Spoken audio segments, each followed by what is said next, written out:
Hello everybody, Ray Garner with Garner's Games here. Here to do my weekly comic review. Gotham City Sirens. Now, this book is by Leah Williams and Daniel Hillyard. And I kind of want to start off by talking about, I've heard a couple of people online kind of making a little bit of noise about this particular cover. Mostly talking about it being overly sexualized. I've even heard a couple demeaning to men. And I do want to start off by just saying, guys, are you freaking kidding me? Women have been over-sexualized in comics for longer than I've been alive, and I've been alive for better than 5 decades now. Been reading comics for most of those decades. If there was never another cover printed with a woman in a compromising position, and there was constantly ones of guys in compromising positions, I won't live long enough for the record sheets to be balanced out between the two. And none of us watching this video will be. So, is it a little risque? Probably, but it's Punchline. Why is anybody surprised by this? That would be like saying, actually I have one right here. Power Girl is sexualized. Yes, she is. So's Poison Ivy, so's Harlequin. And if you do it within their character, it's totally understandable. Start doing it with Wonder Woman, Supergirl, and we got problems. But henchmen guys dressed up as Chippendale cowboys, fair play. Anyway, enough of my little soapbox. On to the actual comic. So this is issue 2. I actually had to watch issue 1 in a review so I could know what was going on, because actually I sold out of issue 1 before I even got a chance to read it myself. Which is a good problem to have as a store. If you've been reading the book, then you already know that basically Punchline has a new drink, and I love this ad page that they did for the drink. XO Punch. Punch hard. Punch life in the face. Actually, that's not a bad slogan. Anyway, in the first issue, we have been White Rabbit, if you're very familiar with her, can split herself into, I shouldn't say split, but create a duplicate of herself. That is the White Rabbit.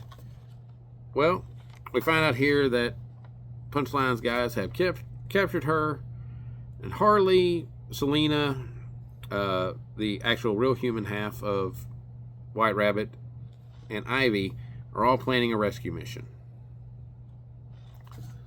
And the fact that Harley's marker for White Rabbit is a carrot that she cut out of a magazine is just great.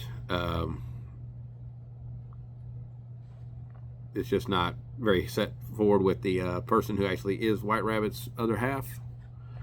Selena wants to stop this because of stuff that happened in a other miniseries. Got a couple of cutesy moments with Harley and Ivy.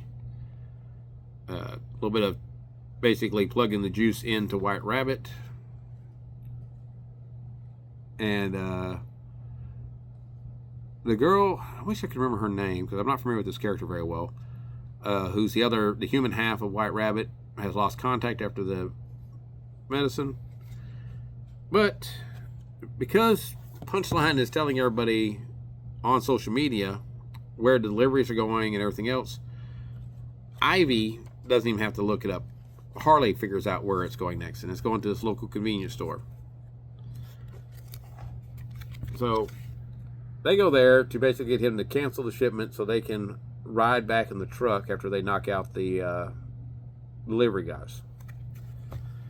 The guy doesn't really want to do it because he's making a bunch of money on selling this energy drink, I guess you'd say, and it pays the bill, so he doesn't want to stop.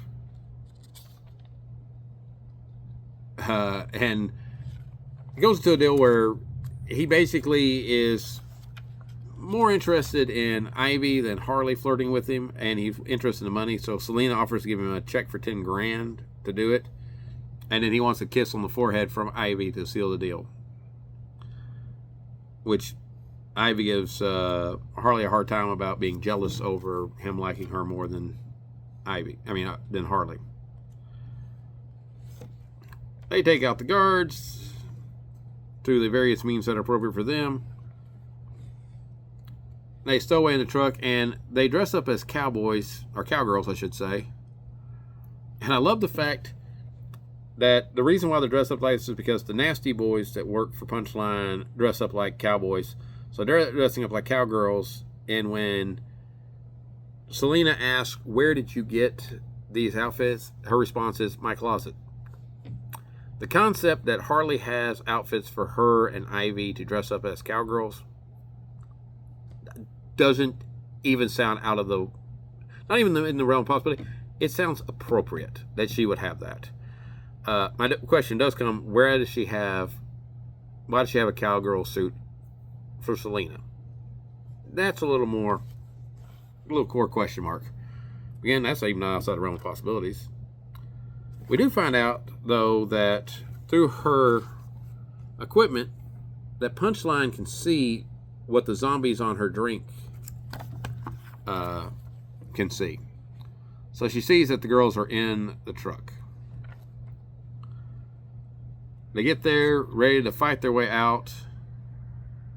They're waiting for the nasty boys to get in there. Once they get in there, you see a container full of something get thrown in, apparently knockout gas, and you hear, "Hey, dummies," and Punchline shutting the deal, saying it's a trap. It's apparently knockout gas, knocks everybody out, including the boys.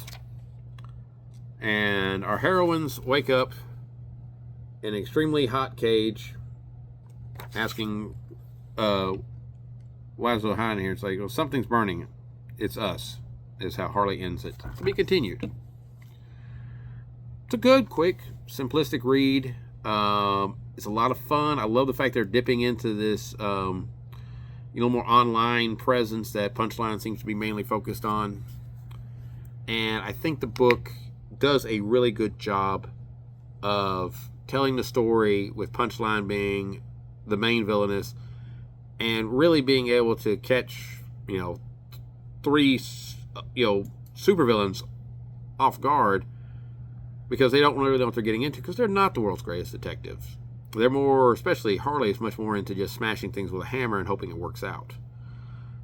So, like the writing, like the art, I like the overall story. I like the way they're handling Punchline as a character I'm not a big fan of, but I like her in this story. So, excellent job. I wish I'd gotten the first issue. I'm going to see if I can't get a reprint, because I assume it'll be reprinted. If not, I'll have to wait for the trade. This is a weekly series, so, it's going to go fast. It's already, been going fast on the first issue. I assume the second issue is going to go just as quickly. Anyway, I hope y'all enjoyed my review. Like, share, and subscribe. I'll see y'all later this week. Thank you.